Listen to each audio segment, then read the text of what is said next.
اللهم بارك لنا في رجب وشعبان وبلغنا رمضان اللهم وفقنا فيه للصيام والقيام وتلاوة القرآن يا رب العالمين. എന്ന് റജബിനെ കുറിച്ച് റജബ് മാസം എത്തിക്കഴിഞ്ഞാൽ എല്ലാ ആളുകളും ദുആ ചെയ്യണമേ എന്ന് പറഞ്ഞ് അല്ലാഹുവിന്റെ ഹബീബ് നിരന്തരം ദുആ ചെയ്തിരുന്നൊരു ദുആ ആയിരുന്നു. അല്ലാഹുമ്മ ബാരിക് ലനാ, അല്ലാഹുവേ ഞങ്ങൾക്ക് നീ ബറക്കത്ത് ചെയ്യണേ, ഫീ റജബിൻ റജബിൻ വശഅബാൻ ശഅബാനിൽ വബല്ലിഗ്നാ, അല്ലാഹുവേ ഞങ്ങളെയൊക്കെയും നീ എത്തിക്കണേ റമളാനിൽ. അല്ലാഹു തൗഫീഖ് ചെയ്യട്ടെ. ഇത് റജബിൽ എപ്പോഴും നമ്മൾ ചെയ്യേണ്ട വളരെ പ്രധാനപ്പെട്ട ഒരു ദുആ ആണ്.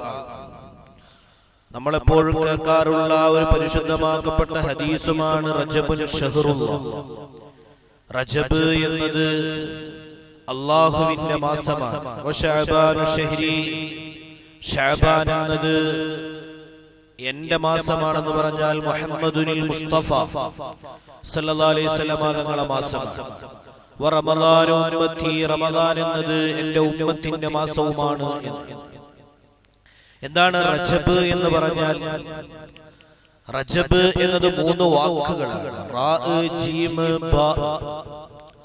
അതിലെ റാ എന്ന് പറഞ്ഞാൽ മഹാന്മാർ പറയുന്നു അത് റഹ്മത്താണ്. ജീം എന്ന് പറഞ്ഞാൽ അത് ജൂദാണ്. ബാ എന്ന് പറഞ്ഞാൽ അത് ബറക്കത്താണ്. റജബിലെ റാ റഹ്മത്തിനെയാണ് സൂചിപ്പിക്കുന്നത്, കരുണയെ, കാരുണ്യത്തിനെ. എന്താണ് ഇത് അല്ലാഹുവിന്റെ മാസമാണ് എന്ന് പറയാനുള്ള പ്രധാനപ്പെട്ട കാരണം ഒരുപാടുണ്ട്.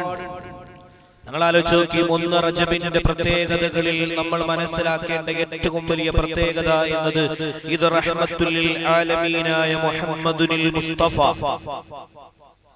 സല്ലല്ലാഹു അലൈഹി വസല്ലമ തങ്ങളുടെ പിതാവ് അബ്ദുല്ലാഹ് എന്നവർ, അവരുടെ മാതാവ് ഉമ്മു ആമിന ബീവി റളിയല്ലാഹു അൻഹ, ഈ വന്യ പിതാവിന്റെ നുത്ഫത്തുൽ സലീമ എന്ന് പറഞ്ഞാൽ ബീജത്തുള്ളി, ഇന്ദ്രിയത്തുള്ളി, ബീജത്തുള്ളി എന്നൊക്കെ പറയുന്ന നുത്ഫത്തുൽ സലീമ, പരിശുദ്ധ റസൂലിന്റെ സല്ലല്ലാഹു അലൈഹി വസല്ലം തങ്ങളുടെ പിതാവിന്റെ നുത്ഫത്തുൽ സലീമ എന്ന് പറഞ്ഞാൽ ആ ബീജം. ആമിനത്ത് ബിൻ വഹബ് എന്ന് പറയുന്ന വഹബിന്റെ മകൾ ആമിന ബീവി റളിയല്ലാഹു അൻഹയുടെ റഹ്മിലേക്ക്, ഗർഭാശയത്തിലേക്ക് ആദ്യമായിട്ട് ചെല്ലുന്ന ദിവസമാണ് റജബിന്റെ ആദ്യ രാത്രി എന്ന് മഹാന്മാർ പഠിപ്പിച്ചു തരുന്നു. അതായത് വമാ അർസൽനാക ഇല്ലാ റഹ്മത്തൻ ലിൽ ആലമീൻ മുഹമ്മദുൽ മുസ്തഫ സല്ലല്ലാഹു അലൈഹി വസല്ലം തങ്ങൾ ലോകത്തിന്റെ റഹ്മത്താണ് എന്ന് പറയുന്ന ആ റഹ്മത്തിന്റെ റൂഹാനിയത്തിന്റെ തുടക്കം എന്നത് റജബിന്റെ ആദ്യ രാത്രിയാണ്.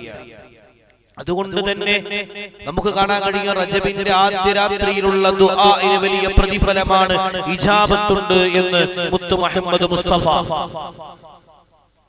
അതുകൊണ്ട് തന്നെ ഈ മാസം റഹ്മത്തിന്റെ മാസമാണ് എന്നത്. നമ്മളൊക്കെ റമളാനെ മാത്രം ബഹുമാനിക്കുന്നവരാണ്. നിങ്ങൾ ആലോചിച്ച് നോക്കി, മില്ലദുൽ ആദം, നമ്മൾ ചരിത്രത്തെ പഠിക്കണം. നമ്മൾ കാലാന്തരങ്ങൾക്കനുസരിച്ച് കോലം കിട്ടുന്ന സ്വഭാവത്തിലേക്ക് നമ്മൾ മാറരുത്.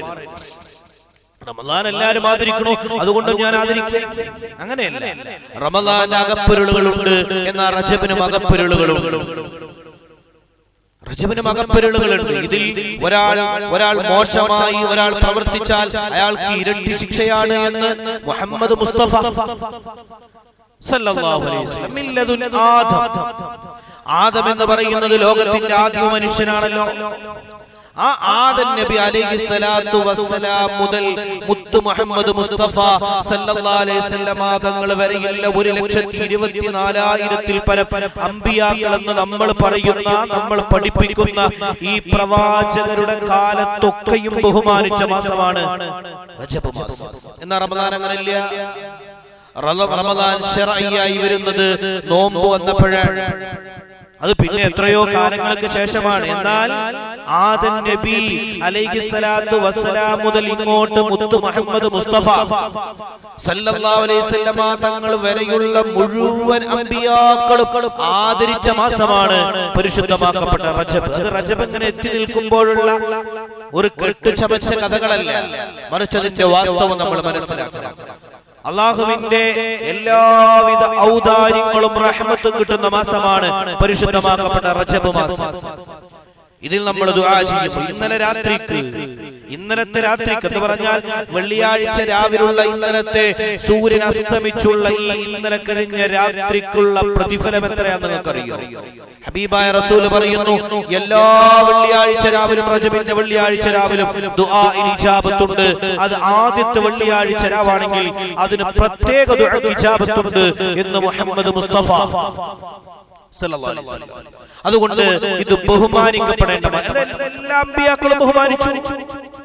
പരിശുദ്ധ റസൂൽ സല്ലല്ലാഹു അലൈഹി വസല്ലമ തങ്ങളുടെ കാലത്തും മദീനയിലേക്ക് ഖബീലക്കാർക്ക് റസൂലുള്ളാഹി തങ്ങളുടെ അടുത്ത് പഠിക്കാൻ വരണം. നിങ്ങൾ മനസ്സിലാക്കണം, ഈ മാസത്തിന്റെ ഒരു ഗൗരവത്തെ നിങ്ങൾ മനസ്സിലാക്കണം. ഇന്നലകളിൽ നമ്മുടെ നാടുകളിൽ മൊബൈലിലെ സ്റ്റാറ്റസുകളിൽ അല്ലെങ്കിൽ മൊബൈൽ വീഡിയോകളിൽ നടന്ന നമ്മൾ കാട്ടിക്കൂട്ടിയ നമ്മുടെ കൗമ കാട്ടിക്കൂട്ടിയ ചില കോപ്രായത്തരങ്ങൾ നമ്മൾ പഠിക്കുമ്പോൾ അല്ലാഹു കാത്തുരക്ഷിക്കട്ടെ. നഊദു ബില്ലാഹ്. ഒരു മതത്തിന്റെ ആചാരത്തിനെയോ മതത്തിന്റെ ആഘോഷത്തിനെയോ ബഹുമാനിക്കണ്ട എന്നല്ല, അല്ലെങ്കിൽ ആ മതത്തിന്റെ ആഘോഷത്തിനെതിരെ നമ്മൾ നിൽക്കുകയുമല്ല. അത് അവരുടെ ആഘോഷം ആഘോഷിക്കട്ടെ, അതിനോട് സൗഹൃദപരമായ ഇടപെടലുകളൊക്കെ നമ്മൾ നടത്തണം. പക്ഷേ അവനവന്റെ മതത്തിന്റെ മൂല്യങ്ങൾ കൊഴിഞ്ഞു പോകുന്ന രൂപത്തിലുള്ള പ്രവർത്തനങ്ങൾ മറ്റു മത ആഘോഷങ്ങളിൽ നമ്മൾ പങ്കെടുക്കുമ്പോ അല്ലെങ്കിൽ ആ ആഘോഷങ്ങളിൽ നമ്മൾ ഇടപെട്ടുകൊണ്ട് നമ്മുടെ മതത്തിന്റെ അതും പരിശുദ്ധമാക്കപ്പെട്ട റജബ് പറയുന്ന കഥ പറയുന്ന ഈ മാസത്തിൽ തന്നെ അങ്ങനെയുള്ള കോപ്രായത്തരങ്ങൾ കാണിക്കുമ്പോൾ നമ്മൾ മനസ്സിലാക്കണം, നമ്മൾ ദീനിൽ നിന്ന് വരെ പുറത്തു പോകാൻ സാധ്യതയുണ്ട്. അല്ലാഹു കാത്തു രക്ഷിക്കട്ടെ. ഇന്നലെ ക്രിസ്മസ് ആണ്, അതൊരു മതത്തിന്റെ ആഘോഷമാണ്, അതൊരു മതത്തിന്റെ സന്തോഷ നിലാവുകളാവാം. പക്ഷേ ആ നിലാവിനെയോ ആ ആഘോഷത്തെയോ നമ്മൾ വെറുക്കപ്പെടേണ്ട, നമ്മൾ അതിനെ നിരുത്സാഹപ്പെടുത്തേണ്ട. ഒരു മതസൗഹാർദ്ദമൊക്കെ നല്ലതാണ്. പക്ഷേ നമ്മൾ ആലോചിച്ച് നോക്കി, നമ്മുടെ തറവാടിന്റെ അഭിമാനം കളഞ്ഞുകൊണ്ട് മറ്റൊരു തറവാടിന് മുതൽ കൂട്ടുണ്ടാക്കുന്ന സ്വഭാവത്തിനാണ് നമ്മൾ ഉണ്ടാക്കുന്നത്. നമ്മുടെ അസ്തിത്വം, നമ്മുടെ തറവാട് എന്നത് അത് ഇസ്ലാമികമായ മുസൽമാന്റെ മതമാണത്. മതത്തിന്റെ അനുയായികളായി ജീവിക്കണമെങ്കിൽ ആ മതം പറയുന്ന ചിട്ടകളോടെ പോകണം. നമ്മുടെ സ്കൂളുകളിൽ അല്ലെങ്കിൽ നമ്മുടെ മറ്റുള്ള തലങ്ങളിൽ നമ്മുടെ മക്കൾക്ക് നമ്മൾ അനുവദിച്ചു കൊടുക്കുന്ന നമ്മൾ കൊടുക്കുന്ന ചില സർട്ടിഫിക്കറ്റുകൾ എന്ന് പറഞ്ഞാൽ എന്തു ചെയ്യാനുമുള്ള സർട്ടിഫിക്കറ്റുകൾ. എന്താ കാരണം? ഇന്നലകളിൽ നമ്മുടെ ടൗണുകളിൽ നമ്മുടെ ഭാഗങ്ങളിലൊക്കെ നടന്ന അവസ്ഥകൾ എന്താണ്? നമ്മുടെ മൊബൈലുകളിൽ ആളുകൾ അത് സ്റ്റാറ്റസ് ആക്കിയിട്ടാണ്, താൻ ഇതാ ഇങ്ങനെയൊക്കെ നടക്കും എന്ന സ്റ്റാറ്റസ്. ഒരു മുസൽമാന്മാർ ഇങ്ങനെയൊക്കെ ചെയ്യുമ്പോ അല്ലാഹു കാത്തുരക്ഷിക്കട്ടെ. ഞാൻ മനസ്സിലാക്കുന്നു, ആ മതത്തിലുള്ള ആളുകൾ പോലും അത്രത്തോളം ചിലപ്പോ ആ മതത്തിന്റെ ആഘോഷത്തിനെ അത്രത്തോളം വരവേറ്റിട്ടില്ല എന്നാ തോന്നുന്നത്. അതിലപ്പുറം തട്ടമിട്ടവർ, നിസ്കാരത്തിന് പള്ളിയിൽ വരുന്നവർ, ജുമുഅ നിസ്കരിക്കുന്നവർ, നോമ്പനുഷ്ഠിക്കുന്നവർ ഒരു നിസ്സാര വിഷയമാണോ? സന്തോഷം നല്ലതാണ്, പ്രകടിപ്പിക്കണം. അയൽപക്കത്തുള്ളാവുമ്പോ ആ സൗഹൃദം പാലിക്കണം. പക്ഷെ അതിനൊക്കെ ഒരു പരിധിയില്ലേ? എന്താ പ്രിയപ്പെട്ടവരെ, വെറും ഒരു ജുമുഅ നിസ്കരിച്ചങ്ങ് പോയാൽ എല്ലാമായി എന്ന തോന്നൽ അത് വിഡ്ഢിത്തമാണ്. അതിനെ കുറിച്ച് പഠിക്കണം. ഞാൻ പറഞ്ഞു എന്നത് മാത്രം നിങ്ങൾ കേൾക്കേണ്ട, നിങ്ങൾ അതിനെ കുറിച്ച് പഠിക്കും. നല്ല വിവരവും വൈജ്ഞാനിക വിപ്ലവവും ഒക്കെ സൃഷ്ടിക്കുന്നവരാണല്ലോ എന്റെ മുമ്പിലുള്ളവർ. ഞാൻ എപ്പോഴും പറയുന്നത് പോലെ എന്നേക്കാൾ ബുദ്ധിയുള്ളവർ, എന്നേക്കാൾ എല്ലാ രൂപത്തിലും കഴിവുറ്റ കൂലങ്കുശമായി ചിന്തിക്കാൻ കഴിയുന്നവരാണ്. നിങ്ങളോടാണ് ഞാൻ സൂചിപ്പിക്കുന്നത്, നിങ്ങളുടെ മക്കളോടും ഇസ്ലാമിന്റെ മതത്തിന്റെ കൃത്യമായ വിഷയത്തെ കുറിച്ച് പഠിക്കുക. എന്നിട്ട് ഈ വിഷയങ്ങളിൽ നമ്മൾ ആ രൂപത്തിൽ നടക്കുക. അല്ലാഹു കാത്തുരക്ഷിക്കട്ടെ. സാന്ദർഭികമായി സൂചിപ്പിച്ചു പറയാതെ പോയാൽ പിന്നെ ഇവിടെ നിന്നിട്ട് കാര്യമില്ലല്ലോ എന്നതുകൊണ്ട് മാത്രം ഞാൻ പറഞ്ഞു വന്നത്, പരിശുദ്ധമാക്കപ്പെട്ട റജബ് മാസത്തിൽ മദീനത്തെ ഹബീബായ റസൂലുള്ളാഹി തങ്ങളുടെ സമീപത്തേക്ക് ഒരുപാട് ആളുകൾ ഒരുപാട് വിഷയങ്ങൾ പഠിക്കാൻ വരുന്ന ഒരു സന്ദർഭവും സാഹചര്യവും ഉണ്ടായിരുന്നു. അങ്ങനെ ഒരു കാലമുണ്ടായിരുന്നു. പക്ഷേ ഒരുപാട് കബീലക്കാർക്ക് മദീനയിൽ പരിശുദ്ധ റസൂൽ സല്ലല്ലാഹു അലൈഹി വസല്ലമ തങ്ങളുടെ സമീപത്തേക്ക് പഠിക്കാൻ വരണമെങ്കിൽ അന്നൊരു മുളർ ഖബീല എന്ന് പറയുന്ന ഒരു ഖബീലക്കാരുടെ ഗോത്രവംശം ഉണ്ടായിരുന്നു. അവർ ഇസ്ലാമിന്റെ ആദ്യകാല അല്ലെങ്കിൽ ഇസ്ലാമിന്റെ ബദ്ധവൈരികളായിരുന്നു എന്നും എതിർത്തുകൊണ്ട്, നബിതങ്ങൾക്ക് എതിർത്തുകൊണ്ട്, ഇസ്ലാമിന്റെ മതത്തിനെ എതിർത്തുകൊണ്ട് ജീവിക്കുന്ന മുഹമ്മദിന്റെ സല്ലല്ലാഹു അലൈഹി വസല്ലം ശത്രുക്കളായി ജീവിക്കുന്ന ഒരു സ്വഭാവം ഉണ്ടായിരുന്നു. മുഹമ്മദ് നബി നോക്കുമ്പോൾ നമ്മള് സലാത്ത് ചൊല്ലിയില്ലെങ്കിൽ അതും ഈ മാസത്തിലൊക്കെ അത് മോശമായി പോകുമെന്ന് എനിക്കൊരു തോന്നലുണ്ട്. അല്ലാഹു കാത്തുരക്ഷിക്കട്ടെ. നമ്മളെപ്പോഴും മനസ്സിലാക്കുന്ന ഒരു കാര്യം, നമ്മളെ ഈ കാട്ടിക്കൂട്ടലുകളിലേക്ക് അല്ലാഹു നോക്കുന്നില്ല. എന്റെ ഈ പ്രസംഗത്തിൽ എന്ന് വിശ്വസിക്കുന്നവനാണ് ഞാൻ. എന്റെ കൽബിലേക്കാണ് റബ്ബ് നോക്കുന്നത്. എത്രയും പിടിച്ചു നടക്കാൻ കഴിയും. പക്ഷേ ഇന്നലെ കരുവന്തുരുത്തിയിൽ ഒരു ചെറുവണ്ണൂരിലെ 68 വയസ്സുകാരനായ ഒരു പ്രിയപ്പെട്ട പിതാവാണ്. അദ്ദേഹം പോലും വിചാരിക്കാത്ത രൂപത്തിൽ അദ്ദേഹത്തിന്റെ ബൈക്കിലേക്ക് ഒരു ലോറി വന്ന് ആക്സിഡന്റിൽ പെട്ട് സ്വപ്നത്തിൽ പോലും വിചാരിക്കാതെ മരണപ്പെട്ടു പോയി. അല്ലാഹു മഗ്ഫിറത്ത് കൊടുക്കട്ടെ. മരിച്ചില്ലേ? അല്ലാഹു മഗ്ഫിറത്ത് കൊടുക്കട്ടെ. അല്ലാഹു പുറത്തെടുത്തു. നമ്മളൊക്കെ ഈ സ്കൂട്ടിയിൽ, ഈ കാറിൽ, ഈ അപകടങ്ങളിൽ, ഇങ്ങനെയുള്ള വണ്ടികളിൽ, വാഹനങ്ങളിൽ ദൈനംദിനം മഈശത്തിനും എല്ലാതെയും ആവശ്യത്തിനും അനാവശ്യത്തിനും അത്യാവശ്യത്തിനും അത്യന്താപേക്ഷത്തിനും യാത്ര ചെയ്യുന്ന ആളുകളാണ്. ഇതൊക്കെ നമുക്ക് വരാം, അല്ലാഹു കാക്കട്ടെ. അതുകൊണ്ട് നമ്മളൊക്കെ എയറിൽ നിന്ന് മാറി കുറച്ചൊക്കെ വിനയത്തോടെ അള്ളാന്റെ അടിമകളാണെന്ന രൂപത്തിലേക്ക് നമ്മൾ മാറിയില്ലെങ്കിൽ അല്ലാഹു കാത്തിരക്ഷിക്കട്ടെ. അതുകൊണ്ട് ഇതൊരു അവസരമാണ്. കഴിഞ്ഞ റജബിൽ നമ്മുടെ കൂടെ ഉണ്ടായിരുന്നവരൊക്കെ പലരും പിരിഞ്ഞുപോയി. ഇതാ റജബിൽ എത്തിയിരിക്കുന്നു. ഈ മുളർ ഖബീല ഗോത്രത്തിൽ കൂടെ പോണം റസൂലുള്ളാഹി തങ്ങളെ അടുത്ത് പഠിക്കാൻ. പക്ഷേ റജബ് മാസമായി കഴിഞ്ഞാൽ ധൈര്യത്തിൽ മുളർ ഖബീല ഗോത്രത്തിൽ കൂടെ പോകണം. ബാക്കി 11 മാസത്തിലും റസൂലുള്ളാഹി തങ്ങളുടെ അടുത്തേക്ക് പഠിക്കാൻ ചില ഗോത്രക്കാർക്ക് പോകാൻ പറ്റില്ല. റമദാനിൽ പോലും പോകാൻ പറ്റില്ല. കാരണം എന്താ? ശഅബാനിൽ പോകാൻ പറ്റില്ല, ശവ്വാലിൽ പോകാൻ പറ്റില്ല. കാരണം മുത്തുനബിയുടെ അടുത്ത് പഠിക്കാൻ പോകുന്നവരെയൊക്കെ ഇവരുടെ സ്ഥലത്തെത്തിക്കഴിഞ്ഞാൽ, മുളർ എന്ന് പറയുന്ന ആ ഗോത്രക്കാരുടെ സ്ഥലത്തെത്തിക്കഴിഞ്ഞാൽ വകവരുത്തും.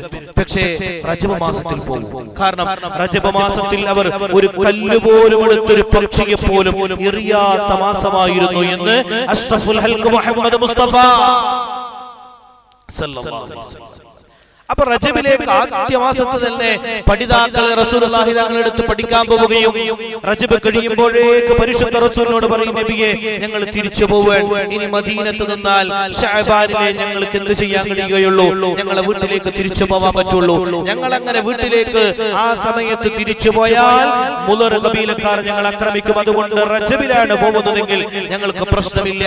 അതുകൊണ്ട് റജബിൽ മില്ലദുൽ ആദം ഇല നബി മുഹമ്മദുൽ മുസ്തഫ, അല്ലാഹുവിന്റെ റസൂലിന്റെ കാലം വരെ ആദം നബി മുതൽ അല്ലാഹുവിന്റെ ഹബീബിന്റെ കാലത്തുള്ള ശത്രുക്കൾ പോലും റജബിനെ ബഹുമാനിച്ചു എന്നതാണ്. അത്രത്തോളം റജബിന് പവിത്രതയുണ്ട്. ഈ മാസത്തിൽ ഒരാൾ ഒരു നന്മ ചെയ്യുമ്പോൾ, ദുആ ചെയ്യുമ്പോൾ ആ ദുആഇന് വലിയ പ്രതിഫലമുണ്ട് എന്ന് പഠിപ്പിച്ചത് അഷ്റഫുൽ ഹൽഖാൻ. നിങ്ങൾ ആലോചിച്ച് നോക്കി, ഒരാളെ ആഖിബത്ത് നന്നാക്കാൻ പോലും അല്ലാഹുവിന്റെ ഹബീബ് പഠിപ്പിച്ചു തരുന്നുണ്ട്. ഇൻ അറത്തമുർ റഹാതു ഇൻദൽ മൗതി വൽ ഖുറൂജ മഅൽ ഈമാനി വൻ നജാത മിനശ് ശൈത്താൻ. അല്ലാഹുവിന്റെ ഹബീബ് പറയാണ്, നമ്മുടെ ആഗ്രഹം എന്താ? ഒരു മനുഷ്യന്റെ ഏറ്റവും വലിയ ആഗ്രഹം എന്ന് പറയുന്ന ഒരുപാട് ദുനിയാവിലെ സാമ്പത്തികമായ നേട്ടങ്ങളാവാം, വീടുകളാവാം, അല്ലെങ്കിൽ വാഹനങ്ങളാവാം, മറ്റു സൗകര്യങ്ങളാവാം. എന്നാലും ഒരു മനുഷ്യന്റെ, ഒരു മുസ്ലിമിന്റെ, ഒരു മതത്തിൽ വിശ്വസിക്കുന്ന ഒരു മനുഷ്യന്റെ അവസാനത്തെ ആഗ്രഹം ഈ ലോകത്ത് നിന്ന് വിട പറഞ്ഞു പോകുമ്പോൾ ലാ ഇലാഹ ഇല്ലല്ലാഹ് എന്ന് പറഞ്ഞ് ആഖിബത്തായി മരിച്ചു പോകണം. എല്ലാവരും ആഗ്രഹിക്കുന്നത് അങ്ങനെയാണ്. ആഗ്രഹിക്കാത്ത മനുഷ്യനും റൂഹത്തും അവന്റെ അവസാനം അസ്റാഈൽ അവന്റെ അടുത്ത് എത്തുമ്പോഴും ആഗ്രഹിക്കുന്നത് അങ്ങനെയാണ്. അല്ലാഹ് ഈ നേരം നന്നാക്കി തരണേ എന്നതാണ് ഒരു മനുഷ്യന്റെ ആഗ്രഹം. അങ്ങനെയാണ് പറയുന്നു. അങ്ങനെ ആഗ്രഹമുണ്ടോ? ലാ ഇലാഹ ഇല്ലല്ലാഹ് ചൊല്ലി മരിക്കണമെന്ന്, ആഖിബത്ത് നന്നായി മരിക്കണമെന്ന് ഞാൻ അറിയുന്ന 54കാരൻ നമ്മുടെ കോഴിക്കോട് ജില്ലയിൽ ഇന്ന് യുക്തിവാദിയാണ്. അല്ലാഹു കാത്തിരക്ഷിക്കട്ടെ. യുക്തിവാദിയായത് 6 മാസങ്ങൾക്ക് മുമ്പാണ്. 6 മാസങ്ങൾക്ക് മുമ്പാണ് ഞാൻ അറിയുന്ന എന്റെ ഒരു സുഹൃത്തിന്റെ പിതാവാണ്. 6 മാസം മുമ്പ് വരെ പള്ളിയിൽ 5 വഖത്തിന് നിസ്കാരത്തിന് വന്ന മനുഷ്യൻ, യാതൊരു നിലക്കും ഒരാളെയും പ്രയാസപ്പെടുത്താത്ത മനുഷ്യൻ 6 മാസങ്ങളായി അല്ലെങ്കിൽ 7 മാസമായി യുക്തിവാദം ലോകത്തിലേക്ക് കടന്നു വന്നു എന്നതാണ്. അല്ല ഇല്ല എന്ന് പറയുന്ന കോലത്തേക്ക്, മുത്ത് റസൂലിന്റെ ഈ ജീവിത ശൈലികൾ ശരിയല്ല എന്ന് പറയുന്ന കോലത്തേക്ക് നിങ്ങൾ ആലോചിച്ച് നോക്കി. 53 വയസ്സ് വരെ ജീവിച്ച ഒരു മനുഷ്യൻ 54ാമത്തെ വയസ്സിലാവുക എന്ന് പറഞ്ഞാൽ അയാൾ ആഖിബത്ത് മോശം. അതുകൊണ്ട് ഞാൻ പറയുന്നു, നമ്മളൊക്കെ നിസ്കാരക്കാരാണെങ്കിലും നമ്മുടെ മനസ്സിന്റെ നിയന്ത്രണത്തിനെ അല്ലാഹു എങ്ങാനും എടുത്തു മാറ്റിയാൽ നമ്മൾ മോശക്കാരാണ്. അല്ലാഹു കാത്തിരക്ഷിക്കട്ടെ. അങ്ങനെ ഒരാൾ ലാ ഇലാഹ ഇല്ലല്ലാഹ് ചൊല്ലി മരിക്കണമെങ്കിൽ, ആഖിബത്ത് നന്നായി മരിക്കണമെങ്കിൽ ഹബീബായ റസൂലുള്ളാഹി തങ്ങൾ പറയുന്നു, വൽ ഖുറൂജ മഅൽ ഈമാൻ. അവന്റെ ശരീരത്തിൽ നിന്ന് നിങ്ങൾ ആലോചിച്ച് നോക്കി. ഈ ശരീരത്തിൽ നമ്മൾ അറിയാതെ ഒരു റൂഹുണ്ടല്ലോ, ഒരു ആത്മാവുണ്ടല്ലോ, ഒരു റൂഹും ജസദുമാണിത്. ഇതിന്റെ റൂഹ് നഷ്ടപ്പെട്ടു പോവലോടുകൂടെ ഈ ജസദിന് എന്ത് വിലയാണുള്ളത്? എന്റെ പേര് വിളിച്ചവർ, നിങ്ങളുടെ പേര് വിളിച്ചവർ, ഉപ്പാന്ന് വിളിച്ചവർ, ഉമ്മാന്ന് വിളിച്ചവർ ഒക്കെ പറയുന്ന പേര് പിന്നെ വെറും മയ്യിത്താണ്. മയ്യിത്തിന്റെ മലയാള ഭാഷ ശവം എന്നാണ്. മയ്യിത്ത്, അവൻ ഒരു വിലയുമില്ലാത്ത സാധനം. എന്നാൽ നമ്മൾ ഒരു മാന്യന്മാരായതുകൊണ്ട് ആ മയ്യത്തിനെ ബഹുമാനിക്കുകയാണ്. സ്വന്തം കുളിച്ചൊന്ന് യാത്ര പോലും പോവാൻ കഴിയാത്ത ഒരു മനുഷ്യന്റെ പേരാണ് മയ്യിത്ത്. അത്രമേൽ അവസാന നിമിഷം ആ റൂഹ് അവൻ ഇവിടെ നിന്ന് അവന്റെ റൂഹ് നല്ല രൂപത്തിൽ ഒന്ന് പിരിഞ്ഞു പോകുന്ന സമയത്ത് അവൻ ഈമാൻ ഉണ്ടാവാൻ ഹബീബായ റസൂല് പറയാൻ സല്ലല്ലാഹു അലൈഹി വസല്ലം. നമുക്ക് വലിയ പ്രതീക്ഷയുണ്ട്. നമ്മുടെ ജീവിതത്തിൽ വലിയ പ്രതീക്ഷകളുള്ള പോലെ നമുക്ക് നാളെ പരലോകത്ത് വലിയൊരു പ്രതീക്ഷയുണ്ട്, സ്വർഗ്ഗം എന്ന പ്രതീക്ഷ. പിന്നെ അല്ലാഹു റസൂൽ പറയുന്നു, വന്നജാത മിനശ് ശൈത്താൻ. ഒരാൾക്ക് മരണസമയത്ത് ശൈത്താനിൽ നിന്ന് നജാത്ത് ഉണ്ടാവാൻ. നമ്മളൊക്കെ